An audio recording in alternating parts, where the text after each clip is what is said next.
Welcome to Lost Relation Chronicles. Hi, I am Kevin Wallace, 38, a successful stock trader, a very successful writer of American Western frontier novels, and an occasional inventor. I have been divorced from Laura, 35, for 3 years now, and I still do not understand the disrespect. Sometimes troubles in relationships are not talked about, but there are often clues. I met Laura Graham at my youngest sister's wedding. Laura was the sister of one of the groomsmen. Laura somehow latched onto me even though I had duties as a stand-in for my father. My parents had died in a fire in a hotel in Aruba while on a second honeymoon. The hotel was owned by a U.S. company, and the place was a fire trap. I was left in charge of my 2 younger sisters, Natalie and Leanne. Natalie was 13, and Leanne was 15. I was 19 at the time and living at home while attending a local college.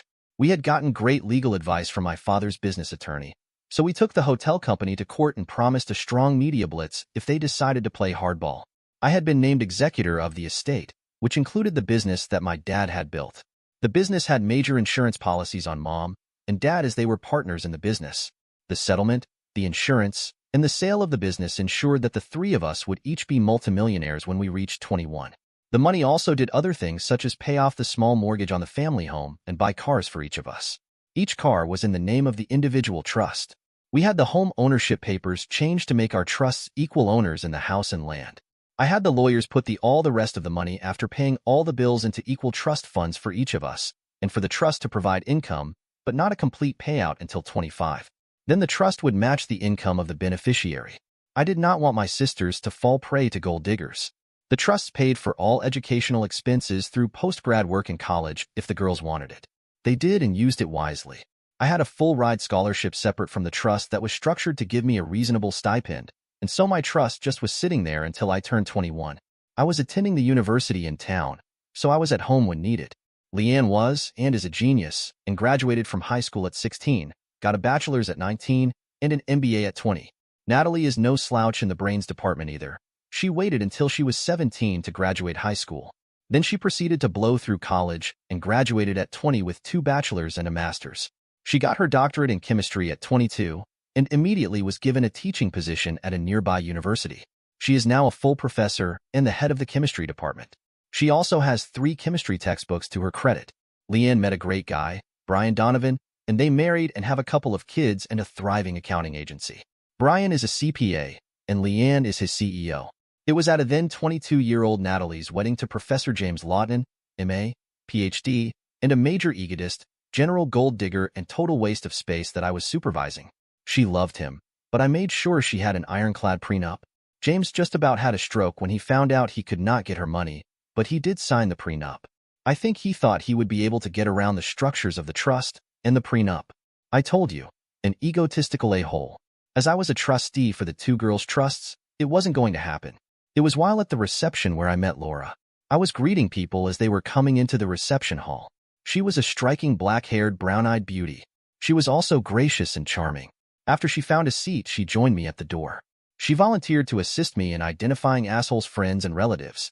She stayed by my side all night whenever I was away from the head table. It would have been funny if I didn't enjoy it so much. I felt a connection right away.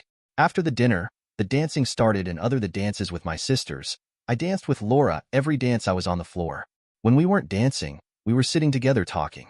She was a newly minted high school teacher. She taught AP English and creative writing. She was also a successful writer of several romance novels.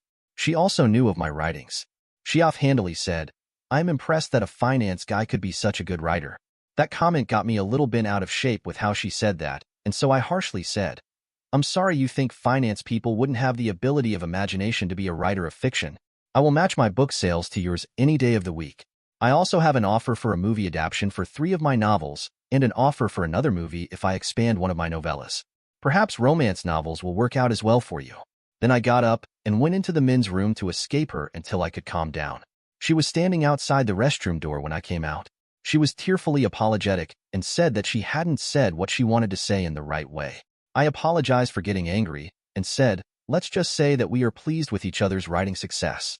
"Okay, but I really am sorry for sounding like an egotistical snob. I already knew about your books. We have the same agent, and my publisher throws your numbers in my face to get me to write more salacious parts into my books. When I tell him that not my style, he gets upset. But my royalty checks keep coming in, and he always offers a new contract when I fulfill the current one.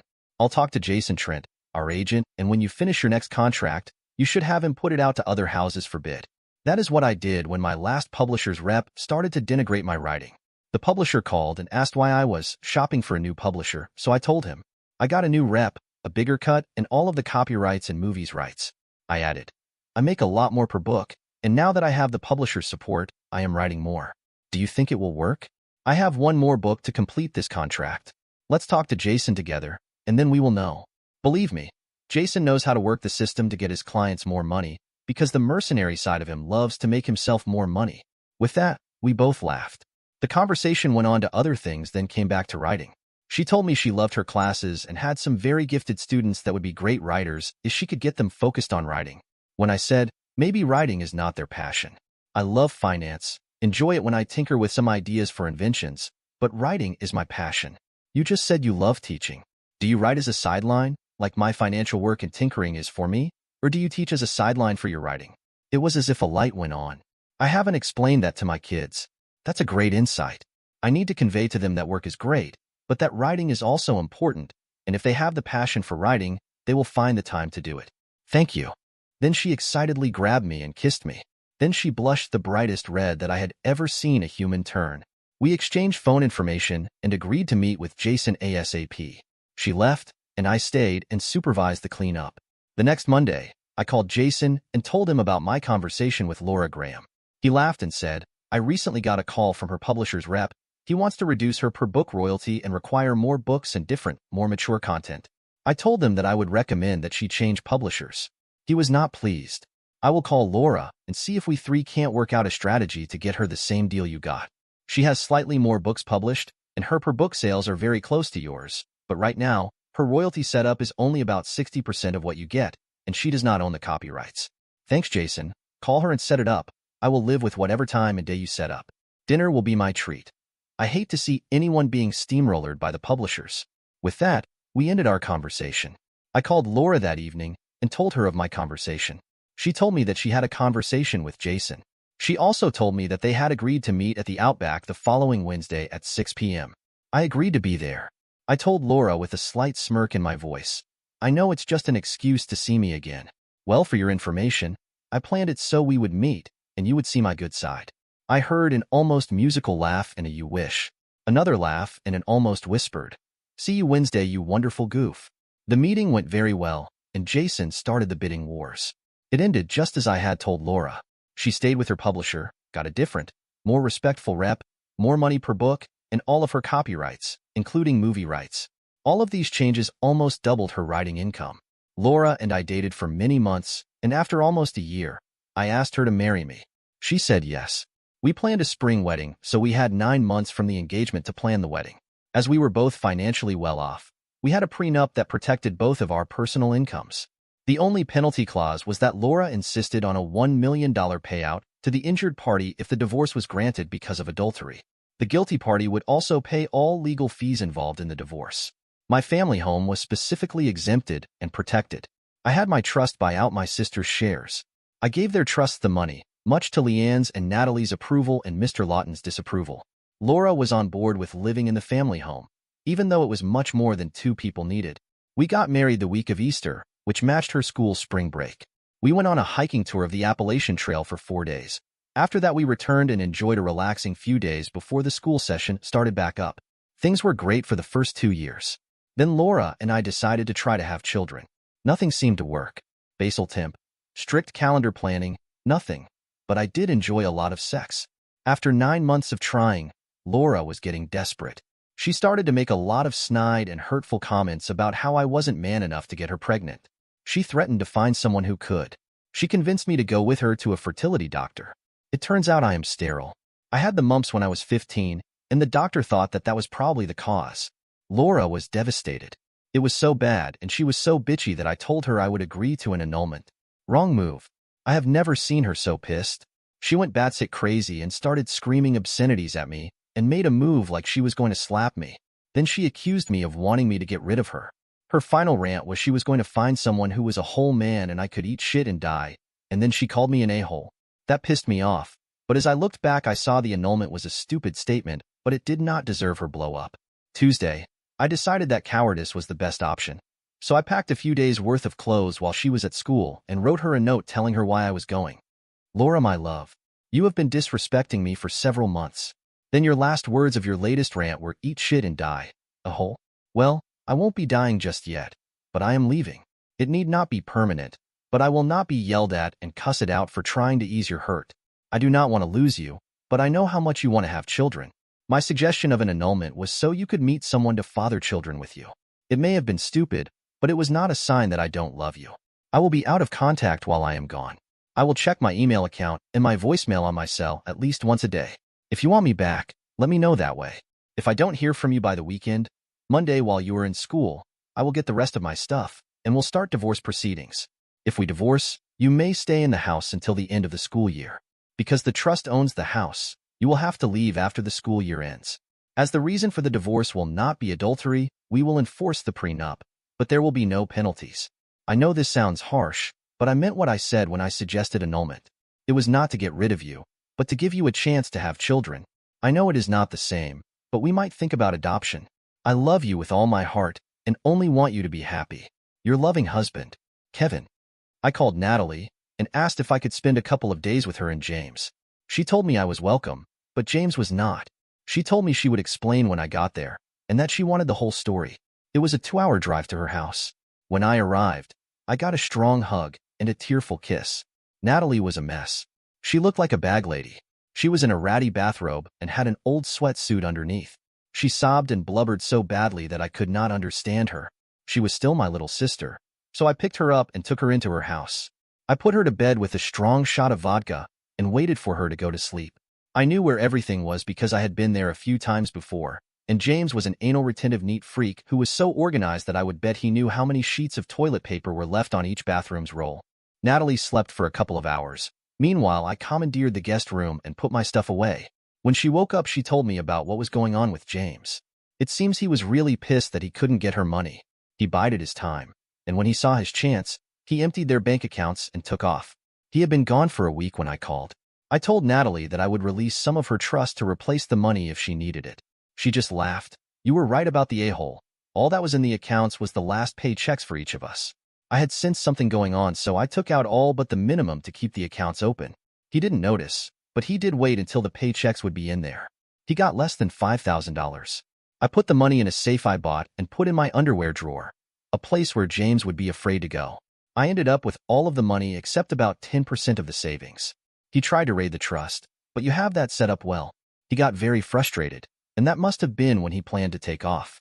He also said I was lousy on the voicemail message that he left me. Then she started to sniffle again. I held her and she calmed down. Once she was calm, she wanted to know what was going on with me. I told her the entire sorry story. As I was telling it, it sounded like a lame fairy tale, but I was hurt by Laura's rant. Natalie looked at me and said, Kevin Lee Wallace, I knew I was in trouble when she used my full name. You are such a stupid man at times. I'm sure Laura wanted your child, not just any child. Then she piled on. I thought that I was stupid about James, but you hurt a woman who loves you. She got mad because your suggestion seemed to indicate that you did not want her anymore. You go to bed tonight and think about that. I'm going to call her after supper and talk to her. If you were right, she won't care where you are, but I will bet you she wants you home tomorrow. We ate, and I turned my phone on, and there were no messages. I fired up my laptop and checked my email. No messages. I went to sleep. I had several very bad dreams. It was not a restful night. Over morning coffee, Natalie told me she talked to Laura. Laura was pissed and said I could stay away until hell freezes over. Then she would bring a blowtorch. You, my dear loving brother, are in deep shit with your wife. You need to do some major but kissing if you want the marriage to continue. I said, after you telling me that, I think I'll see a lawyer. I was mad because of her rant. Now she is continuing that rant. I don't want a divorce, but I guess I am going to get one. I apologized for my mistake, and she says too bad, so sad. Go to hell. Next time you talk to her, tell her to be out of the house in 30 days, or I will have her evicted. I continued. I know you are trying to help, but I will not be a whipping boy. She wants to be mad. Tell her to expect to be served as soon as I can contact a lawyer. I won't put you in the middle, so I will leave this afternoon. I won't tell you where I am going, so you won't have to lie to Laura about not knowing. You said I was stupid. Maybe I was, but I do not deserve the screaming banshee that bitch was when she cussed me out. I won't be hurt like that again. I know my thought of an annulment was really stupid, but I apologized. She hasn't. I left that afternoon and went to Chicago and rented a hotel suite on Lake Shore Doctor that overlooked Lake Michigan. I checked my phone and email. No messages. I called my publisher and asked for a Chicago-based lawyer. I did not tell them why. I called the office they recommended. I was told that they had an office in our home city and I should contact them. I finally decided to go back to the house and get more clothes. When I arrived back in town, I thought I would call and see if Laura was home.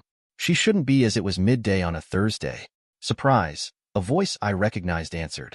I said, "Hi James, get the hell out of my house, because what you did to my sister means when I see you I will beat you as bad as I can without killing you. And if my cheating wife is there, she can leave with you. I am in town, so you have less than 10 minutes to escape." When I got to the house, no one was there. I called Laura's school and was told she quit and left about 5 minutes earlier, saying she got an emergency call and had to leave. I called Natalie. I told her that James and Laura were together running from me. She laughed. My next move was to call the local offices of the Chicago lawyers and set up an appointment. It was for the next day, Friday morning. I arrived at her office and Mrs. Anna Porter introduced herself. When I told her I wanted a divorce and to file under adultery, she asked for proof. I explained that I suspected she was with my brother-in-law and she left town with him. She said that I needed some other, better evidence.